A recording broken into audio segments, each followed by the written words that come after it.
전해 내려오는 페르시아의 우화 하나를 여러분에게 소개해 드리고 싶습니다. 한 여행자가 길에서 흙 한 덩이를 발견했습니다. 그 흙 한 덩이를 주워 들었는데 신기하게도 흙에서 향긋한 장미의 향기가 나서 너무나 기분이 좋았습니다. 여행자가 흙에게 물었습니다. 아니, 어떻게 해서 이 흙에서 이런 장미 향이 납니까?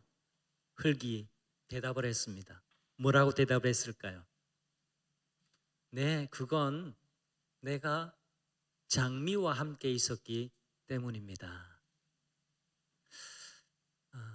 참 마음을 따뜻하게 하는 우화가 아닐 수가 없습니다. 여러분, 만남이라는 건 이렇게 중요합니다. 누구를 만나느냐에 따라서 인생이 완전히 바뀌기도 하거든요. 만남의 의미는 대단히 큽니다. 누구를 만나느냐가 우리를 변화시키기 때문에 그렇습니다. 오늘 본문은 사람들의 시선을 피해서 한낮에 물을 기르러 우물가로 나올 수밖에 없었던 한 여인의 이야기입니다. 이름도 몰라요. 성도 몰라요. 그러나 그 여인을 사마리아 여인이라고 우리는 부릅니다. 사마리아 여인은 예수님을 만나고 완전히 새로운 삶의 길을 걷게 되는데요.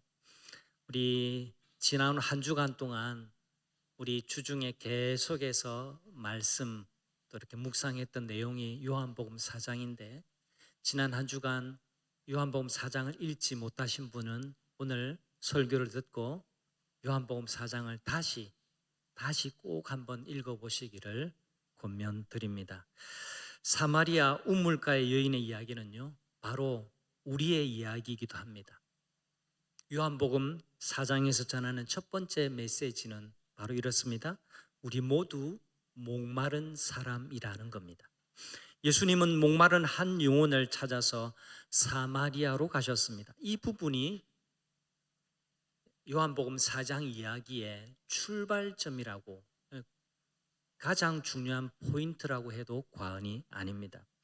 예수님은 제자들과 함께 유대에서 갈릴리로 가시는 길이었습니다.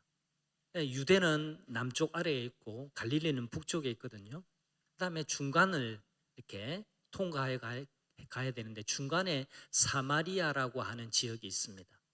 근데 역사적으로 사마리아는 북쪽 이스라엘의 수도였거든요. 근데 북쪽 이스라엘은 아수르에게 처참하게 멸망을 당합니다. 그리고 난 다음에 아수르가 이주 정책을 하고 혼혈이 되게 해서 이 사마리아 사람들은 민족의 혈통을 지키지 못한 이방인처럼, 아니 이방인보다 더 못하게 여겼던 문화적인 배경이 있습니다. 그래서 그 당시에 유대인들이 갈릴리 지역으로 여행하려면 바로 직진으로 사마리아를 통과해서 가면 되는데 일부러 멸시하는 동네니까 일부러 돌아서 이렇게 요단강을 거쳐서 이렇게 둘러서 가곤 했습니다. 그게 그 당시의 상황이었습니다. 그런데 4절을 보면 사마리아를 통과하여야 하겠는지라 라고 했습니다. 이게 오늘 이야기의 실말이에요. 여러분, 주어가 누굽니까? 누가 사마리아를 통과하여야 하겠다라고 마음의 결심을 했다라고 전합니까? 바로 예수님이에요. 주어는 예수님입니다. 이 표현은 예수님이 의지적으로 반드시 그곳에 가야 하겠다라는 의미입니다. 왜일까요? 무엇 때문에 예수님이 그 당대에 유대인들이 잘 가지도 않던 멸시받는 지역 사마리아를 지나가셔야 했을까요? 이유가 있습니다. 한 영혼을 만나 주시기 위해서, 한 영혼을 구원하시기 위해서, 그리고 그 멸시받는 사마리아도 구원의 소식을 전하기 위해서 사마리아를 통과하여야 하겠는지라 마음의 결심을 하신 겁니다. 이야기를 이끌고 가는 가장 중요한 단어 하나는 만남입니다. 이 예수님의 결심으로부터 만남의 이야기가 펼쳐집니다. 예수님은 드디어 사마리아로 들어가셨어요. 그리고 우물가에 앉으십니다. 마침 이름 모를 한 여인이 우물가를 찾아왔습니다. 이상한 것은 그 시간대는 우물물에 물을 기르러 오는 시간이 아니었거든요. 여러분, 중동 지방의 한낮은 다 오침하는 시간이고 햇볕이 가장 높은 곳에서 내리쬐어서 뜨거운 시간이기 때문에 활동을 피하는 시간입니다. 그런데 굳이 이 뜨거운 한낮에 한 여인이 물동이를 이고 우물을 기르러 온 겁니다. 예사로운 모습이 아니죠. 거기서 일생일대의 만남이 이루어졌습니다. 예수님은 우물가 물 기르러 온 여인에게 이렇게 말을 건네십니다. 물을 좀 주십시오. 물을 좀 달라. 여러분, 이 한마디가 놀라운 만남의 접점입니다. 예수님은 당신의 육체적인 갈증, 그리고 여인의 영적인 갈증, 그리고 우물물이라는 접촉점으로를 삼으시고는 대화를 이어가셨습니다. 사실 사마리아 여인에게는요 5명의 남편이 있었고 지금 함께 사는 남자도 남편이 아니었습니다. 여러분, 이 당시에 남편이 이렇게 바뀌었다라는 것은 살기 위한 이 여인의 몸부림이었다라고 이해를 하시면 됩니다. 이 당시에는 정상적인 이혼 절차가 없었기 때문에 남편이 5이 있었다라는 것은 합리적인 추론을 해볼 때는 전쟁에 나가서 혹은 병사로 또 여러 가지 이유로 남편을 잃어버렸기 때문에 계속해서 남편이 바뀌었던 겁니다. 아니, 남편 없이 왜 못 삽니까? 그 당시에는 남편 없이는 살기 어려운 때였습니다. 왜? 여자들이 경제적인 독립을 할 수 없었기 때문에 상속을 받거나 아니면 자기를 먹여 살려주는 남편이 있어야만 생활을 이어갈 수 있을 때였거든요. 그래서 남편이 이미 5이나 있었습니다. 근데 6번째 남자를 만나서 사는데 남편이 아닌 거예요. 그 이야기를 예수님이 하시는 겁니다. 여러분, 여전히 한낮에 뜨거운 햇볕 아래 사람들의 눈길을 피해서 물을 길어야 하는 고단하고 고독한 삶이 이 여인에게는 있었습니다. 설교를 시작하면서 여러분에게 말씀드렸듯이 이 여인의 이야기는 바로 우리들의 이야기입니다. 가만히 생각해 보면 우리도 각자의 남편이 있어요. 아니, 나는 남편 없는데요? 이렇게 생각할지 모르지만 잘 들어보십시오. 우리도 각자의 남편이 있습니다. 어떤 분에게는 자녀의 성공이 남편이에요. 그래서 이 남편만 있으면 내가 살 수 있을 것이라고 생각합니다. 자녀만 잘 되면 내 인생의 갈증이 다 풀릴 것 같아서 자녀를 위해서 모든 것을 다 쏟아붓습니다. 자녀가 잘 되는 일이라고 하면 뭐든지 해보려고 해요. 자녀 성공에 목말라야 했습니다. 자녀를 남편으로 붙잡고 사는 거죠. 또 어떤 분에게는 다른 사람에게 인정받는 것이 남편이 됩니다. 인종 욕구가 너무나 강해서 남들에게 근사해 보여야만 내 존재가 비로소 증명된다라고 생각하고 믿습니다. 그래서 남들에게 비난받는 걸 싫어해요. 남들이 비난하는 일이면 진리의 길을 가는 것을 주저합니다. 남들의 눈치를 늘 보고 삽니다. 또 어떤 사람은 쇼핑이나 자극적인 컨텐츠라는 남편에게 늘 기대고 삽니다. 외로우니까, 목마르니까. 잠깐의 즐거움으로 인생의 공허함을 잠시 가려는 보지만 그 우물을 떠나면 금세 다시 목마른 것이 인생입니다. 여러분, 생각해 보십시오. 여러분이 지금 예수님 대신 붙들고 있는 그것, 이것 없으면 안 되라고 생각하는 그 6번째 남편이 그 무엇인지를 곰곰이 생각해 보시기를 바랍니다. 우리 모두 다 남편을 의지하고 살아요. 남편 없으면 죽는 줄 알아요. 진짜 남편 아닌 다른 남편을 붙들고 산다라는 겁니다.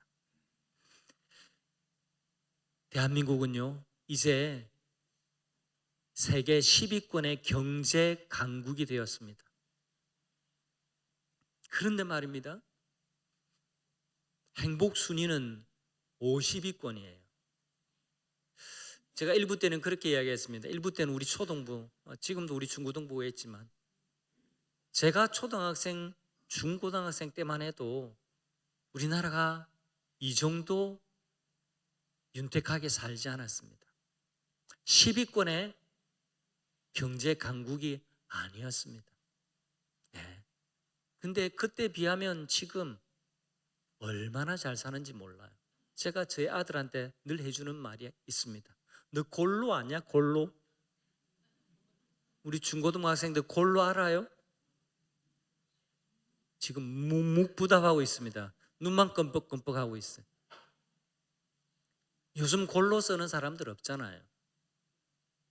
골로 그 얼음에 막 이렇게 코도 묻히고 막 그랬던 때가 있습니다. 연탄불 갈아봤어요? 연탄 가스 마시고 그냥 죽을 뻔한 그런 이야기 우리 다들 있잖아요. 동치미 먹고 살았다 하면서 말도 안 되는 이야기도 하고. 여러분, 그런데 요즘 우리 그렇게 살지 않아요. 여러분, 우리는 정말 잘 살고 있습니다. 돈은 벌었는데 행복은 그러나 잃어버렸습니다. 물질적으로는 풍요로워졌지만 마음은 점점 더 메말라가고 있습니다. 이게 우리의 현실이에요. 마시기는 마시지만 점점 더 목말라 갈증을 느끼는 상황입니다. 어느 책에서 읽은 인상적인 이야기 하나를 소개해 드리겠습니다. 추운 지방, 북극 가까운 추운 지방에서 늑대를 사냥하는 방법이라고 하는데요, 이 뾰족 이 날카로운 칼날에 이 피를 묻히는 거예요. 그러면 피를 묻히고 잠시 있으면 피가 얼게 되겠죠. 또 이 칼날에 또다시 피를 묻히고 또 올리고 또 여러 번 반복해서 이 칼날이 피로 뭉퉁하게 이렇게 둥그렇게 뭉치게 하고 칼을 땅에다 거꾸로 꽂아 놓습니다. 그러면 피냄새를 맡은 늑대가 피냄새를 찾아서 와서 그걸 핥기 시작한다는 겁니다. 여러분, 그러니까 사나운 짐승이니까 피 맛이 얼마나 강렬하겠습니까? 피를 그렇게 핥아 먹다가 나중에는 칼날 끝이 이제 베어져 나오기 시작하는데, 그때 칼날을 자기가 핥고 있다는 것을 알지 못한 채 그렇게 계속 핥다가 자기 혀에서 나오는 피를 철철 흘리면서 쓰러지면 그때 늑대를 잡는다고 합니다. 여러분, 이 이야기가 굉장히 섬뜩한 이야기고 또 참 인상적인 이야기이긴 한데, 오늘날 현대 이 세상을 살아가는 우리들의 이야기는 아닌가 한번 되돌아보게 됩니다. 이사야 선지자는 이렇게 외쳤습니다. 너희가 어찌하여 양식 아닌 것을 위하여 은을 달아주며 배부르게 하지 못할 것을 위하여 수고하느냐. 나를 들으라. 그리하면 너희가 좋은 것을 먹을 것이며 너희 자신이 기름진 것으로 즐거움을 얻으리라. 여러분, 하나님 없이 무언가를 채우려는 모든 시도는 결국 우리를 더 목마르게 하고 허기지게 만든다는 것을 깨달으시기를 바랍니다. 하나님 없이 채우고 있습니까? 하나님 없이 마시고 있습니까? 그 갈증에서 벗어날 수 없다는 것을 알아야 해요. 우리도 자신의 피를 핥으면서 그렇게 살아가고 있지는 않은지 여러분 생각해 보셔야 합니다. 그래서 모든 인생은 목마른 인생이라는 겁니다. 예수님은 목마름을 해결하지 못하는 인생에게 다시 목마르지 않는 생수의 비밀을 알려주십니다. 예수님이 이렇게 말씀하세요. 13절과 14절 말씀. 이 물을 먹는 자는 다시 목마르지겠지만 내가 주는 물을 마시는 자는 영원히 목마르지 아니하리니 내가 주는 물은 그 속에서 영생하도록 솟아나는 샘물이 되리라. 사마리아 여인은 예수님이 말씀을 듣고 영생하도록 솟아나는 샘물을 예수님이 주신다라는 얘기에 관심을 갖습니다. 그리고 이렇게 요청합니다. 예수님, 그런 물을 제게도 주셔서 목마르지도 않고 또 여기 물을 기르러 오지도 않게 해주십시오. 여인의 삶이 얼마나 고달팠을까요? 사람들의 눈길을 피해서 이 뜨거운 햇볕을 맞아가면서 물을 기르러 와야 했으니까, 또 이 물을 깃지 않으면 목마를 수밖에 없는 인생이니까,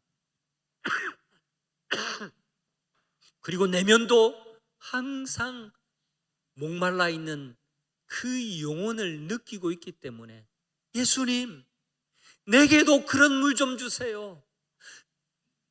다시 목마르지 않게 해주시고 다시 여기에 물 기르러 오지도 않으면 좋겠습니다.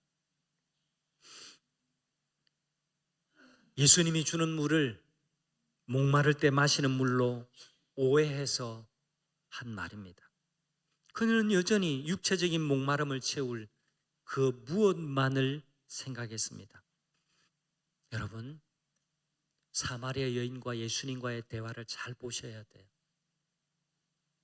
그냥 한 이야기로만 보지 마시고 이 이야기 속에서 나 자신의 모습, 우리의 모습을 발견하셔야 합니다. 우리도 똑같지 않습니까? 하나님의 은혜를 우리는 자주 물질적인 축복으로만 생각할 때가 많습니다. 직장에서 승진하고 사업 잘 되고 좋은 집에서 살고 큰 차 몰고 다니고 건강에는 전혀 문제가 없고 자녀가 척척 잘 되고 자녀가 성공하는 것, 이런 것이 하나님의 은혜라고만 생각합니다. 물론 이것들도 하나님의 은혜 맞죠.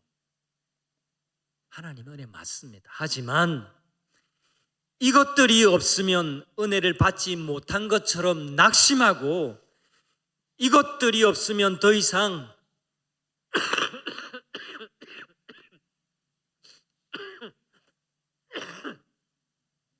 죄송합니다. 이것들이 없으면 하나님의 은혜를 받지 못한 것처럼 낙심하고 이런 것들이 있으면 더 이상 하나님은 필요가 없는 것처럼 사는 것, 그것이 오해라는 겁니다. 여인이 예수님께 이렇게 요청하죠. 그런 물을 내게 주십시오 라고 청하자 예수님은 뜻밖의 말씀을 하세요. 내 남편을 불러오라. 여러분, 요한복음 4장을 읽어보면 잘 이해가 안 되는 부분이 있기도 해요. 아니, 왜 이렇게 대화가 뚝뚝 끊어지는 것 같이? 라는 생각이 들지만 설명을 잘 들어보십시오. 예수님, 그런 물, 영생하도록 솟아나는 샘물 내게도 주어서 다시 목마르지도 않고 물 기르러 오지 않게 해주세요. 그러자 예수님께서 준다 안 준다라는 말씀 없이 네 남편을 데리고 오라 라고 말씀하는 겁니다. 이게 갑작스러운 대화 내용 같지만 아닙니다. 여러분, 영원한 생수를 얻기 위해서는요, 반드시 이 여인이 직면해야 할 문제였기 때문에 예수님은 이 여인 속에 있는 가장 본질적인 문제를 터치하신 겁니다. 이 여인의 문제는 남편을 의지하고, 그리고 남편이 자기 인생의 목마름을 해결책이라고 생각하고 살았기 때문에 그렇습니다. 네, 여인에게 남편이 많았던 것 자체가 죄는 아닙니다. 하지만 남편은 찾지만 하나님 없이도 살 수 있다라고 생각하고 하나님의 은혜를 무시하고 사는 것이 치명적인 문제였습니다. 여러분은 어떠세요? 하나님의 은혜에는 무관심하고 오늘도 예배 자리에 나와 앉아 있기는 하지만 하나님의 은혜에 대해서는 무심하고 자신의 힘과 노력으로만 살려고 한다면 바로 여러분이 사마리아 여인이라는 것을 깨달으셔야 합니다. 남편을 불러오라는 말씀에는 두 가지의 의미가 있습니다. 첫째는 너 자신을 보라는 겁니다. 내가 무엇으로 네 삶을 채우려고 하는지 직시하라는 말씀이에요. 둘째는 다시 오라는 초청입니다. 실패했지만 다시 시작하라. 이것이 복음입니다. 복음은 우리를 있는 그대로를 보게 하시지만 동시에 다시 오라고 초청하시는 겁니다. 내 남편을 불러오라는 예수님의 차갑고 날카로운 정죄의 말씀이 아니라 회복의 메시지인 겁니다. 네가 어디가 아픈지를 봐야 해. 그리고 그 상처를 보여다오. 내가 치료할게 라는 주님의 부르심이라는 겁니다. 여러분, 얼마나 놀랐을까요? 남편을 불러오라 할 때 얘는 모른 체하고 이렇게 대답했습니다. 제게 남편이 없습니다. 그러자 예수님 말씀하시죠. 남편이 없다고 하는 네 말이 맞다. 네 남편이 5이 있었고 네가 6번째 남자와 만나 살고 있지만 그 남자도 네 남편이 아니지. 그러니까 네가 남편이 없다라고 말하는 게 맞기도 하구나 라고 말씀하는 겁니다. 여러분 입장 바꿔놓고 한번 생각해 보세요. 오늘 처음 만나는 이 남자가 깊숙하게 숨기고만 싶었던 나의 개인사를 이렇게 정확하게 꿰뚫고 있다니요. 여러분 얼마나 놀랐을까요? 이 여인은 지금 마주하고 있는 이분이 보통의 유대인 남자가 아니라는 것을 깨달았습니다. 하나님의 선지자라는 생각에 대화를 이어가는데요. 예배의 장소에 대해서 질문하기 시작했습니다. 이도 역시 대화가 끊기는 것 같지만 아닙니다. 잘 들어보세요. 왜 대화의 주제가 남편에서 예배로 전환이 되었을까요? 그녀가 비로소 깨달았기 때문입니다. 내 삶의 문제는 남편이 없어서가 아니라 하나님이 없어서였구나. 그렇다면 나는 어디서 하나님을 예배해야 할까? 우리는 이곳에서 예배하는데 유대인들은 예루살렘에서 예배한다고 합니다. 어디서 예배하는 것이 진짜 예배일까요? 라고 질문한 거죠. 예수님은 장소의 문제를 본질의 문제로 바꾸어서 대답해 주십니다. 하나님은 영이시니, 다 같이 하나님 말씀 읽어봅니다. 하나님은 영이시니 예배하는 자가 영과 진리로 예배할지니라. 아멘. 어디서 예배해야 됩니까? 라고 묻고 있지만 예수님은 다르게 말씀해 주세요. 어디서 예배하는 게 중요한 게 아니라 하나님은 영이시니 예배하는 자는 영과 진리로 예배해야 한다. 여러분, 우리가 왜 자꾸 다른 우물을 파면서 목말라 할까요? 그건 예배가 무너졌기 때문에 그렇습니다. 내 영혼이 살아계신 하나님을 대면하는 진정한 만남이 없기 때문에 그렇습니다. 사랑하는 성도 여러분, 우리가 참 그리스도인이라면, 우리 교회가 정말 교회다운 교회라면 제일 잘해야 하는 게 있습니다. 뭘까요? 그건 예배입니다. 예배를 제일 잘 드려야 합니다. 에클레시아 교회는 본질적으로 예배 공동체입니다. 우리만 여기 앉아 있는 것이 아니라 하나님이 우리와 함께 하고 계심을, 임마누엘 하고 계심을 믿습니다. 아멘이십니까? 지금도 공허하게 여러분이 이 자리에 앉아 있는 거라고 느끼신다면 여러분 다시금 하나님께 나오셔야 됩니다. 지금 이 공간, 이 시간에는 우리만 있는 것이 아니라 하나님이 우리의 예배를 기쁘게 받으시는 줄 믿으시기를 바랍니다.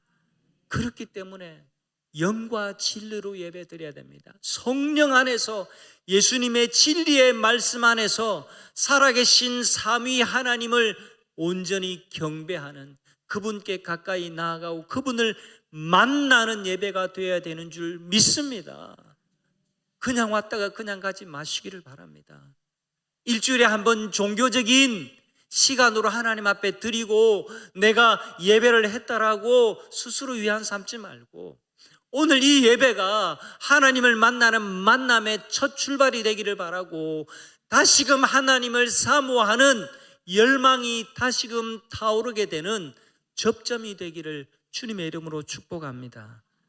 여러분, 다시 목마르지 않는 삶의 비밀은요, 내 삶과 삶의 중심에서 하나님을 왕으로 모시는 참된 예배가 회복될 때 시작이 되는 줄 믿으시기를 바랍니다. 예수님이 말씀하시는 이 생수, 영원히 마르지 않는 생수의 실체는 무엇일까요? 자, 우리는 지금 요한 사도가 기록한 요한복음을 읽고 있습니다. 요한 사도는 뒤에 나오는 7장에서 예수님이 선포하신 말씀을 이렇게 전하고 있습니다. 우리 같이 읽어볼까요? 나를 믿는 자는 성경의 이름과 같이 그 배에서 생수의 강이 흘러나오리라. 이는 그를 믿는 자들이 받을 성령을 가리켜 말씀하신 것이라. 이런 빨간색 부분은 예수님이 직접 말씀하신 부분이고, 이는 이라는 것은 이 말씀의 뜻이 무엇인지 요한 사도가 해설해 주는 겁니다. 다시 목마르지 않는 삶의 비밀은요, 내 의지를 더 굳게 하고 내가 더 많이 노력하는 것이 아닙니다. 내 안에 오신 성령 하나님이십니다.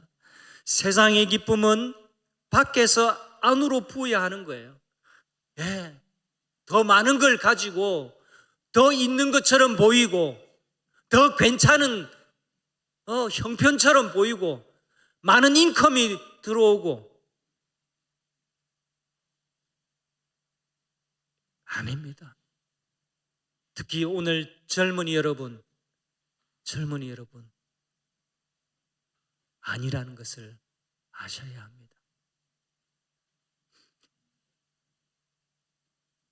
내 의지나 내 노력으로 내 목마름을 해결할 수 있다고 생각하는 것은 오해고 착각입니다.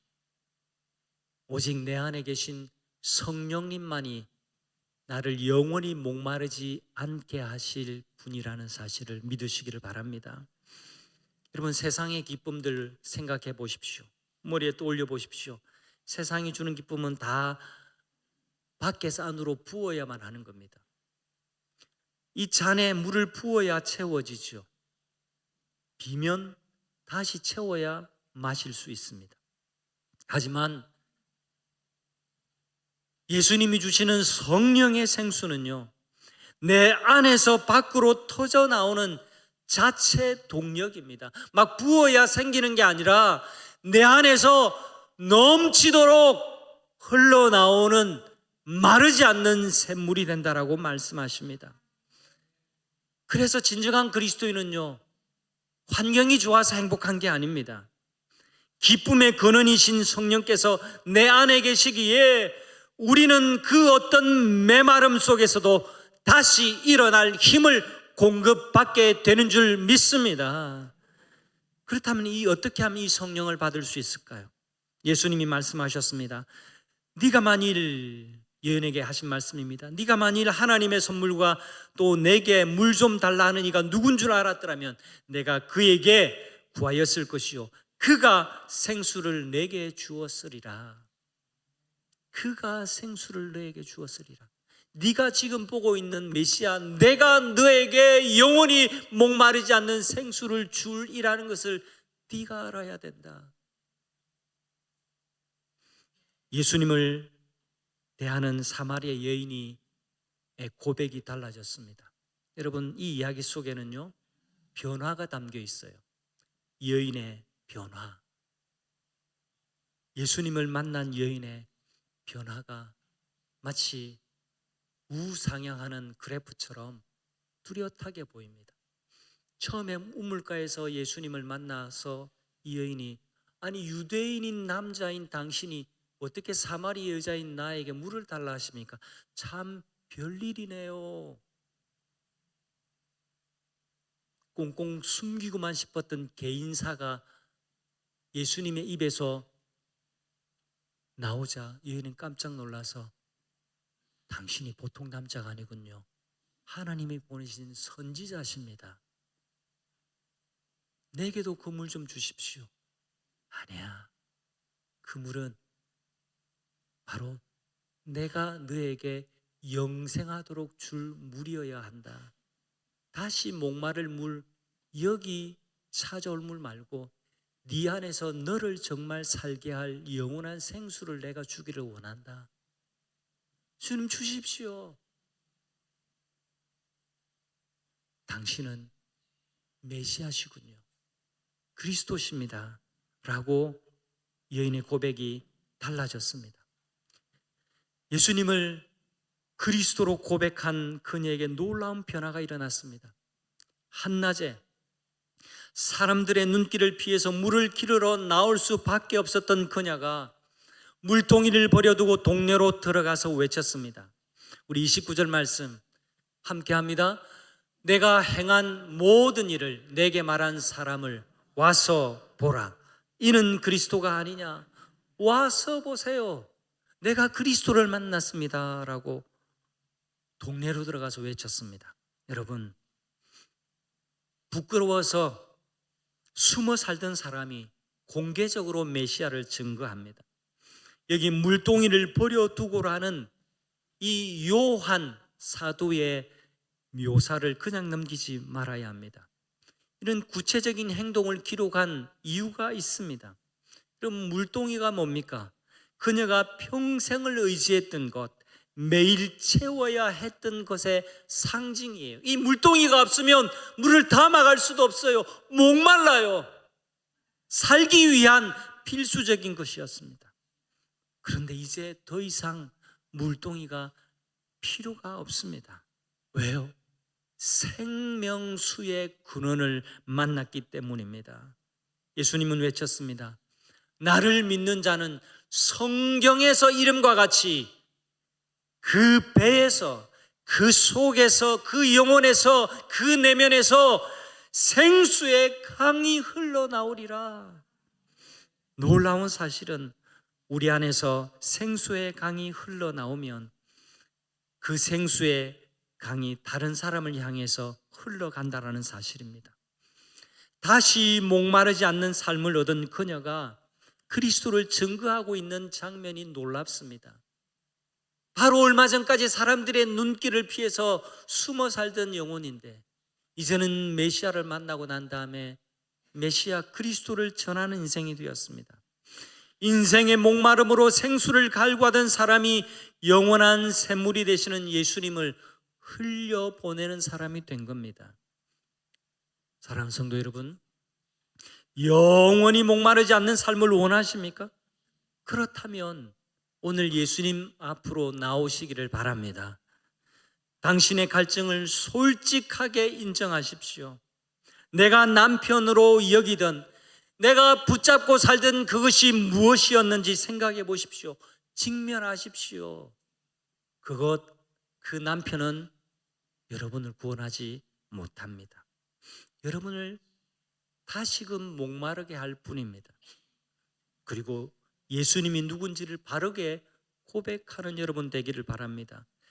예수님만이 생수의 근원이시며 예수님만이 우리의 영혼의 갈증을 해결하실 수 있는 유일한 그리스도가 되신다는 사실을 믿으셔야 합니다. 날마다 그분께 나아가서 샘물을 마시기를 주님의 이름으로 축복합니다. 이번 한 주간 여러분의 손에 꽉 하고 쥐어진 그 물동이가 무엇인지 정직하게 대면해 보시기를 바랍니다. 그것들을 잠시 내려놓고 하루 딱 5분만이라도 내 안에 샘물이신 성령님, 세상 끝으로 채우려던 제 갈증을 당신으로 채워 주십시오라고 고백하는 시간을 가져보시기를 바랍니다. 그러면 당신 안에서 영생하도록 솟아나는 샘물을 발견하게 될 줄 믿습니다. 당신 안에서 생수의 강이 흘러나와서 이 메마른 땅을 적시게 될 줄 믿습니다. 오늘 이 시간 생수의 근원이신 예수님께로 나아가서 당신의 깊은 곳에서부터 샘솟는 샘물을 받으십시오. 그래서 우리 모두가 영원히 다시 목마르지 않는 삶을 살고 생수의 강을 내 주변 사람들에게 흘려 보내는 복음의 통로가 되시기를 우리 주 예수 그리스도의 이름으로 축원합니다. 아멘. 우리 다 함께 오늘